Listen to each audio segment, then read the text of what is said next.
Tu ne t'attendais pas à tomber ainsi, pas devant les autres, pas à visage découvert, pas avec cette sensation brûlante que l'erreur n'est plus contenue à l'intérieur, mais exposée, visible, commentée, comme si ce qui devait rester discret avait été volontairement placé sous les regards. Ce qui fait le plus mal n'est pas seulement la chute, mais la honte qui l'accompagne, cette gêne profonde de savoir que l'image que tu portais s'est fissurée, que ton nom circule désormais avec une faille attachée, et que même le silence autour de toi semble chargé de jugement. La foi est toujours là, mais elle est éprouvée autrement, car ce n'est pas le doute qui te traverse, c'est la peur d'être désormais défini par ce moment, d'être réduit à cette exposition, comme si la dignité spirituelle ne survivait pas à l'humiliation publique. Dans la logique de la révélation, l'exposition n'est jamais gratuite, et la chute visible n'est pas un abandon, car Dieu ne dévoile pas ce qu'il veut détruire.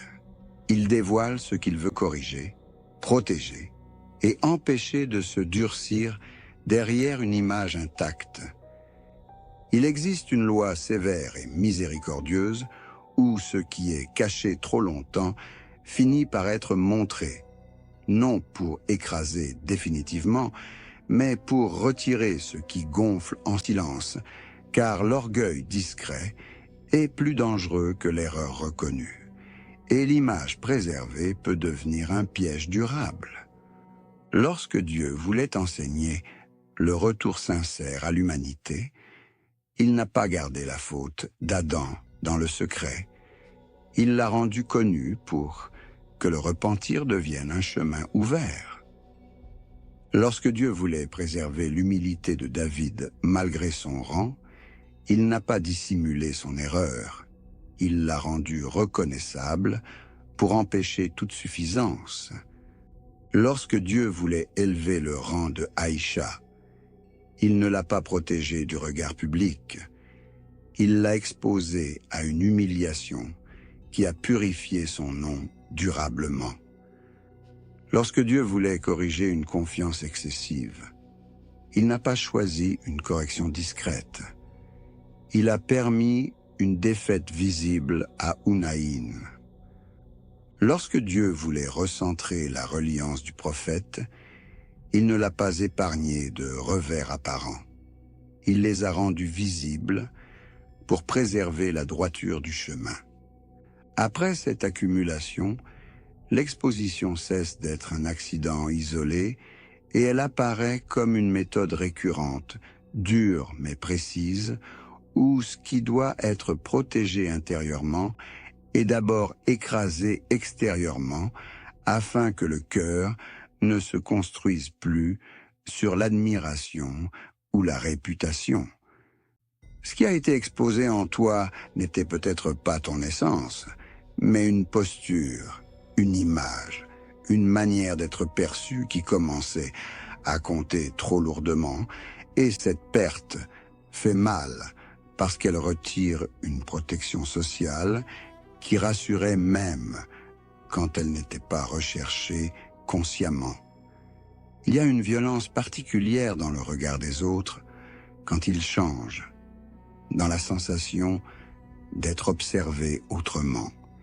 Et cette violence n'est pas là pour te définir, mais pour t'empêcher de te définir toi-même par ce regard, car ce qui dépend de l'opinion devient vite fragile. La chute publique écrase quelque chose de précis, l'idée que la droiture peut être possédée, contrôlée, exhibée sans risque, et ce choc détruit l'illusion que l'on peut rester élevé sans être vulnérable, car toute hauteur non protégée par l'humilité finit par s'effondrer. Tu te demandes si cette exposition signifie que tu as tout perdu, que ta place est compromise, que ton chemin est désormais entaché, alors que dans la grammaire divine, ce qui est corrigé au grand jour est souvent ce qui aurait pourrit lentement dans le silence. La honte que tu ressens n'est pas une condamnation. Elle est un signal, celui que quelque chose devait être arrêté avant de devenir une barrière entre le cœur et Dieu. Car rien n'éloigne plus sûrement que de se croire à l'abri des chutes visibles. Il y a une liberté étrange après l'exposition, même si elle ne se ressent pas immédiatement, car une fois que l'image est brisée, il n'y a plus rien à défendre, plus de rôle à maintenir, et le cœur peut enfin se tenir sans masque, même dans sa faiblesse. Ce qui a été perdu devant les autres n'était peut-être pas un honneur réel, mais une sécurité illusoire. Et cette sécurité aurait fini par durcir le regard intérieur, car protéger son image demande souvent plus d'énergie que protéger sa sincérité.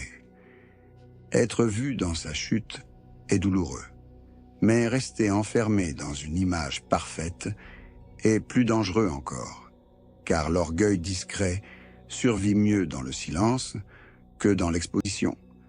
Et Dieu ne laisse pas ce poison s'installer chez ceux qu'il veut préserver. Si aujourd'hui tu te sens diminué, observé, jugé, ce sentiment ne dit pas que tu es rejeté, il indique que ce qui devait tomber est tombé, et que ce qui reste, même fragile, est plus proche de la vérité que ce qui impressionnait hier. Rien de ce qui a été exposé n'a détruit ton cœur, et rien de ce qui a été perdu n'était indispensable à ta droiture, car l'exposition n'est pas le langage de la fin, elle est parfois le langage sévère, par lequel le cœur est protégé de lui-même.